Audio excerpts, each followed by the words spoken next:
Dan Snyder in trouble with other NFL owners who are reportedly, quote unquote, counting votes.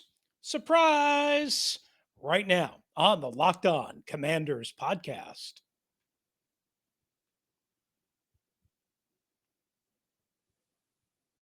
Are Locked On Commanders, your daily podcast on the Washington Commanders, part of the Locked On Podcast Network. Your team every day.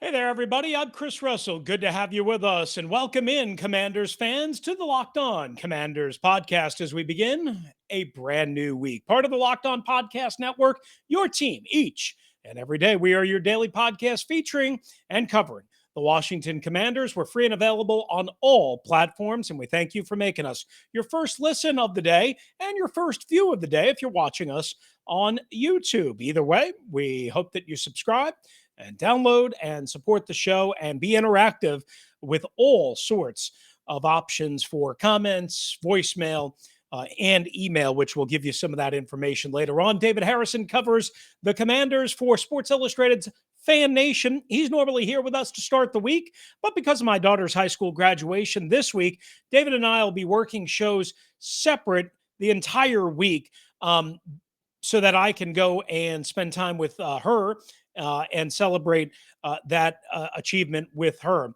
So I'm Chris Russell. Again, as I mentioned, one half of the Russell and Medhurst show on the Team 980 and the Audacy app. You can find Pete Medhurst and myself there Monday through Friday, normal weeks, not this week, from 3 to 7 Eastern time or anytime, along with this show right on the Audacy app. When we're not here or there, we're on Twitter. Find David at DHarrison82, me at Russellmania621, and the show at LO Commanders. Today's episode is brought to you by Bet Online. Bet Online has you covered this season with more props, odds, and lines than ever before. Bet Online, where the game starts.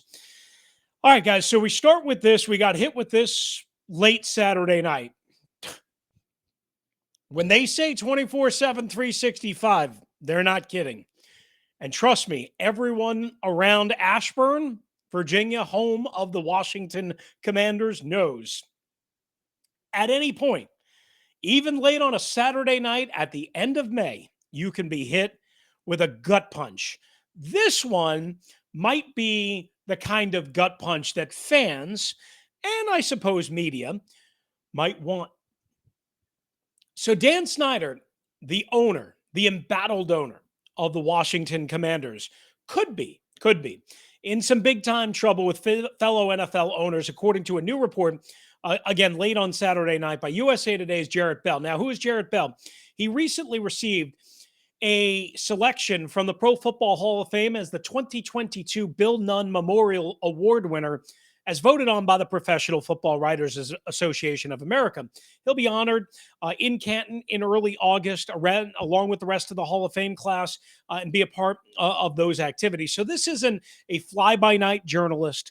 This isn't somebody who is just looking for internet clicks. This isn't somebody that was just dropped on the doorstep yesterday. This is someone with serious reporting chops, someone with very, very, very legitimate credentials. So we start there because we always want to make sure that we're not just overreacting to something that simply isn't true, and something that is from an illegitimate or fly-by-night outlet. That's not Jarrett Bell. I know Jarrett a little bit. Don't know him super well, but I know him a little bit. And he's been around the facility, and he's been covering the NFL for a very, very long time. And again, recognized by the PFWA as the Bill Nunn Memorial Award winner. So here's what Jarrett Bell of USA Today reported, again, late on Saturday night. He said one NFL owner that he spoke to, who of course remained, without a name, so we don't know who it is, said the group of NFL ownership. We don't know how many NFL owners. We don't know if that's all, some, many. We don't know. Is quote unquote counting votes. as to whether Dan Snyder can be pushed out by vote. Now, you need 24 votes or 3/4 or 75% of the league's ownership in order to do this. So when you hear counting votes, don't get too excited because we don't know if counting votes is 2 or 4 or 6 or 8 or who do we appreciate. You get my point. We don't know if it's 20. We don't know if it's 25. We have no idea.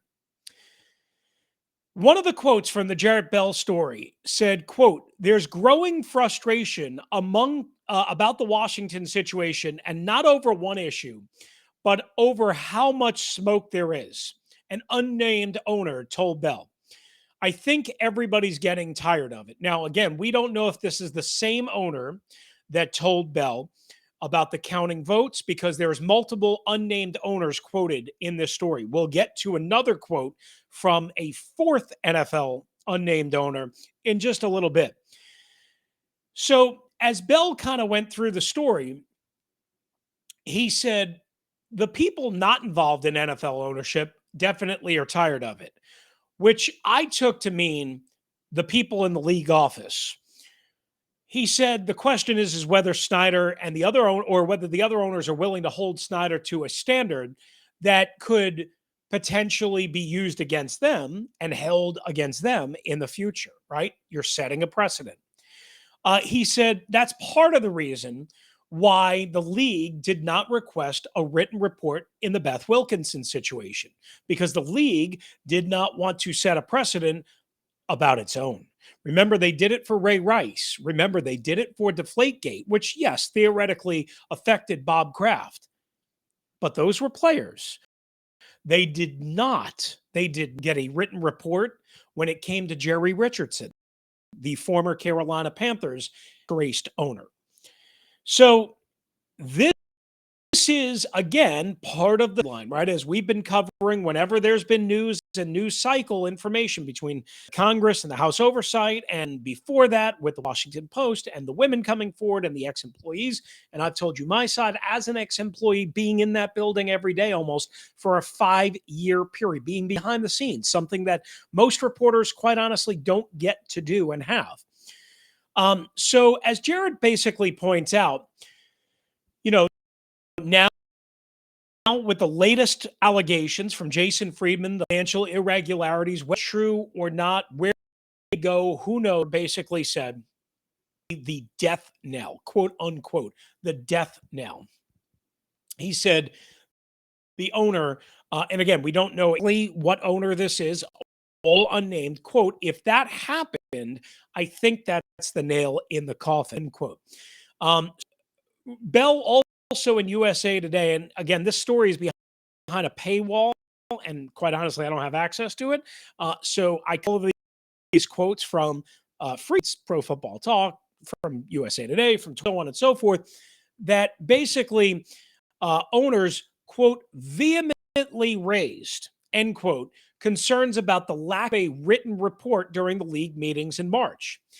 Roger Goodell and the league, as Jared points out, directly helping Snyder, was doing them a favor by not creating a roadmap for a regime change.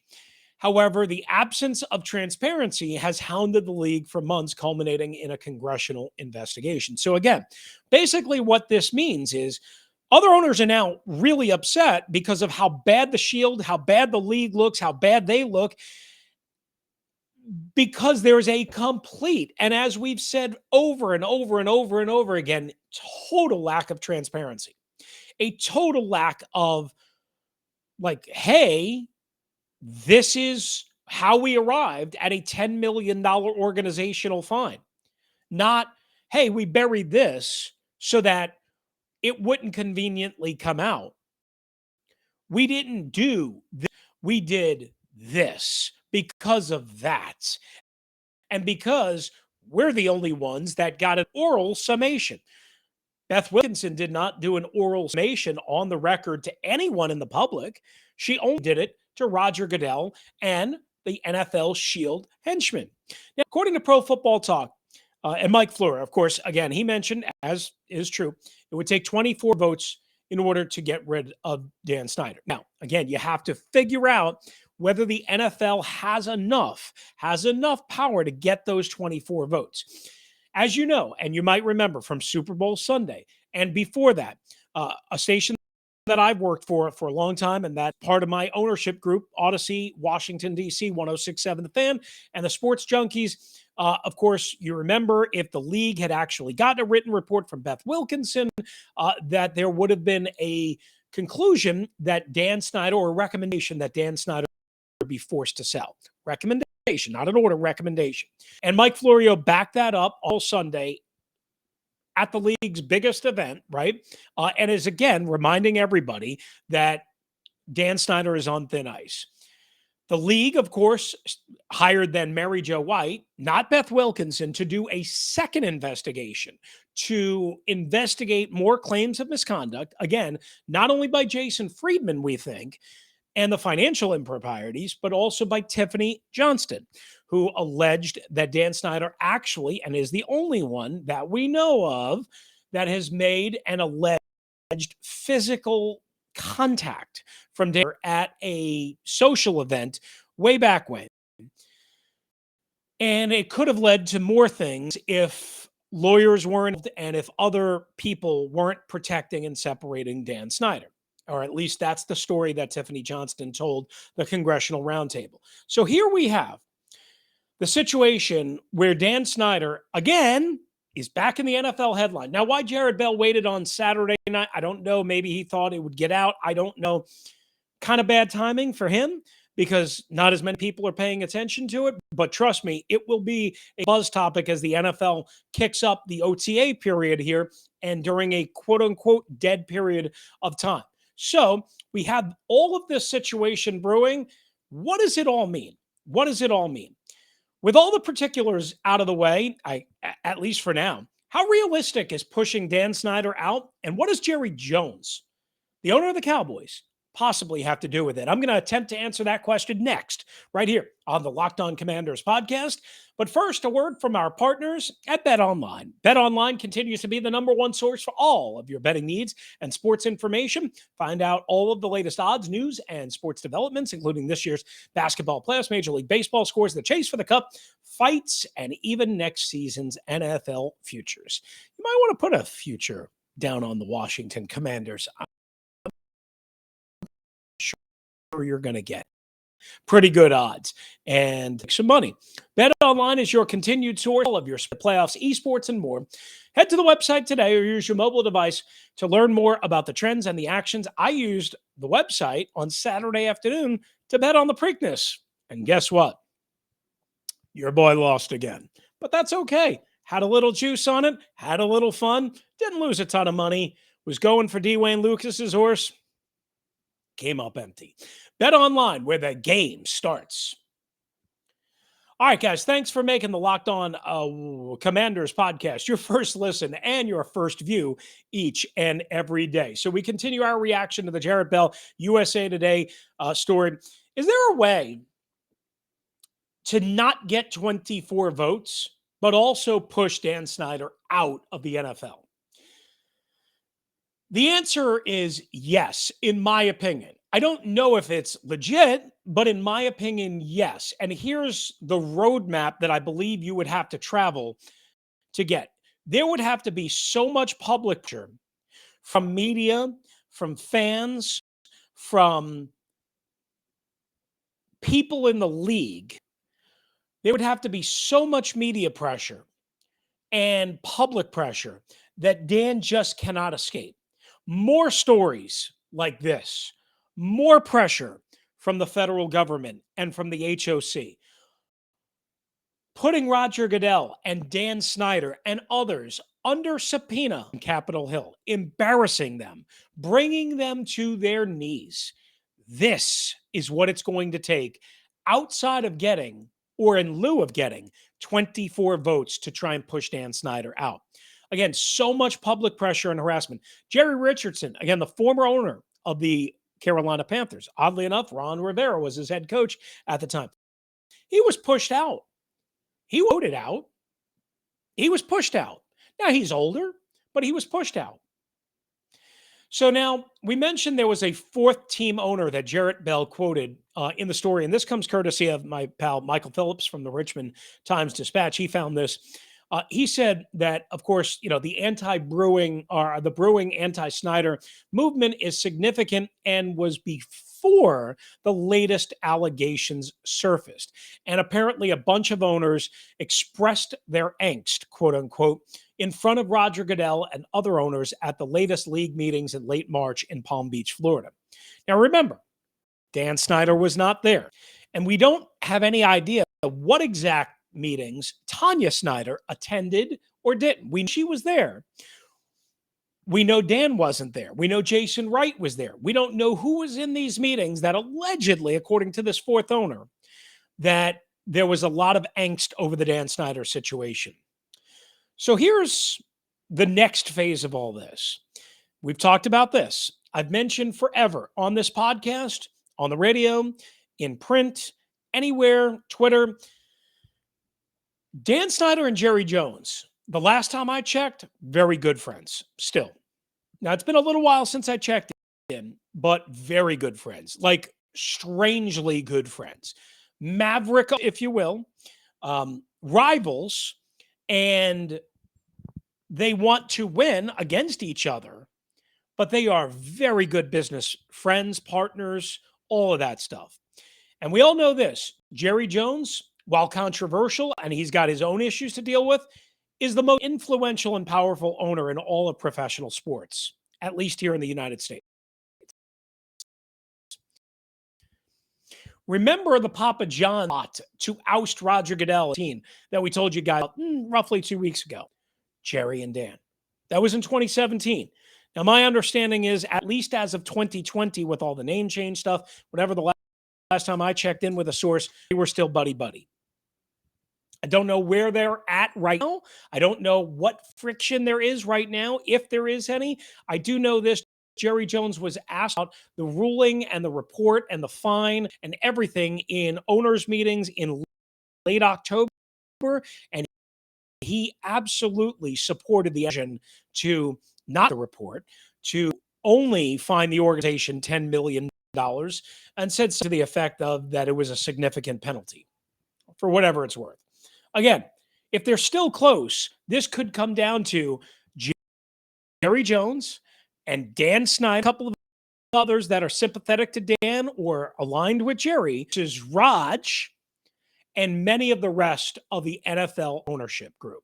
We don't know how many exactly, but it basically can boil down to Robert Kraft, the Maras, the Rooney families. Maybe they're on one side versus Jerry and Dan. We don't know. We don't know. The other element of this is there a way that Dan can be, again, theoretically ousted from ownership while Tanya Snyder remains in control of the organization and actually with the ownership? Yes, absolutely there is. And if I was a betting man, I would tend to think that's going to be the solution. If I went to betonline.ag, BetOnline, if I went and took a prop bet on whether Tanya Snyder would ultimately rise from the proverbial ashes and be the long-term owner in name of the Washington Commanders, and that's how the NFL settles this, I'd be willing to put a pretty good amount of money at BetOnline just for that scenario. Now, you might say that's preposterous. That's absurd. If you're going to get rid of Dan, you got to get rid of Tanya. And you're right. Remember, boys and girls, this is the National Football League. This is the league where common sense does not exist. This is the league where they talk out of one side of their mouth and it comes out the other ear. This is the league that couldn't find a way to get videotapes on Ray Rice and Kareem Hunt, yet TMZ had no problem getting them. This is the league that again, just turns its cheek back, whatever, any chance they can, until they're roasted over the coals so badly that then, and maybe only then, do they finally step up and give in, because they're about protecting their own. They're about protecting the shield. The players really don't matter as much. The shield, the ownership group, that's what they're about protecting. So could I see a scenario where Dan is quote unquote removed from ownership, but Tanya in name retains control and full ownership? Yes. I can see that scenario. You should be able to see that scenario. I'm not saying it will happen, but that legitimate possible scenario. Don't rule it out. Don't just flush it the window. If you do, you're being naive. This is how the NFL works. They don't believe in common sense. They don't think that anybody is going to notice or care or have a problem with a scenario that unfolds. Hey, if Tanya runs it, if Tanya's name is the only Snyder on the actual charter of the franchise, on the actual books, Dan's not involved. Dan's not there. Dan's name is not involved.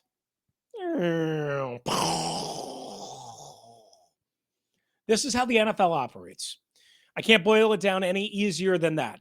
Don't be surprised that that could be a legitimate scenario and one that is not getting enough attention. All right, we'll come back and wrap up the Locked On Commanders podcast. What does DeAngelo Hall's criticism of Ron Rivera and the Commanders organization mean? I'll attempt to answer that next. But first, we tell you this episode of Locked On Commanders is brought to you by Rock Auto. You guys know, with all the ever-changing models and cars and trucks going to electric and gasoline and all that stuff, old, new, foreign, domestic, all sorts of different makes and models, it can be hard to get the proper parts that you need. You might have to go to a dealer where they're going to charge you a ridiculous rate for the parts and for labor if you choose to do the labor with them. Or the auto parts superstore in your local neighborhood, which is going to upcharge you and charge you for all that overhead that they incur, or not give you the account that they give to the mechanic who buys in bulk and volume down the street. So why go to any one of those two options when you can not go anywhere except.com? And when we say not go anywhere, we mean just simply punch it in on your phone or on your browser, on your laptop, wherever it might be, on your couch, at your kitchen table, hell, in bed, whatever you want, rockauto.com. They're going to help you get the very best parts at whatever you need at the very best price. So you are going to pay less and you are going to spend less time and you are going to get exactly what you need. And if you're a do-it-yourselfer, this is exactly what you're looking for. Maybe you have a buddy that knows how to fix cars, so you can pay him a little bit of the money that you saved from going to rockauto.com. When you go to rockauto.com, make sure you write Locked On in there how did you hear about us box, so they know we sent you. Amazing selection, reliably low prices, all the parts your car will ever need at rockauto.com. All right, guys, DeAngelo Hall, former Washington Redskin corner and Commander/football team radio broadcaster, joined Brian Mitchell and JP Finley on 106.7 The Fans. The entire interview on the Audacy app, as you can, of course, listen to this Locked On Commanders episode and every LOC episode. And he explained why, in part, he left the Washington radio booth after 2 seasons. This was a little bit surprising, right? He said, quote, in part, like I said, I need to see it. He's talking about the vision, the progress, the shape of the organization. He said, I'm a fan first, and it made it hard sometimes to go to work because my vision of what I thought it should be wasn't what ultimately the decision makers and what they wanted to do. You know how I am, guys. I'm going to speak my mind. And so it's best for me to go my separate way. I still love the organization, still rooting for them, but I'll tell you what, it's going to be a dogfight in that division. He said some other things. He criticized them for not going after James Bradberry. He wasn't very specific in terms of what he liked or didn't like, specifically Vera, Scott Turner, Jack Del Rio, the coaches, all of that. It was interesting. It was somewhat weird.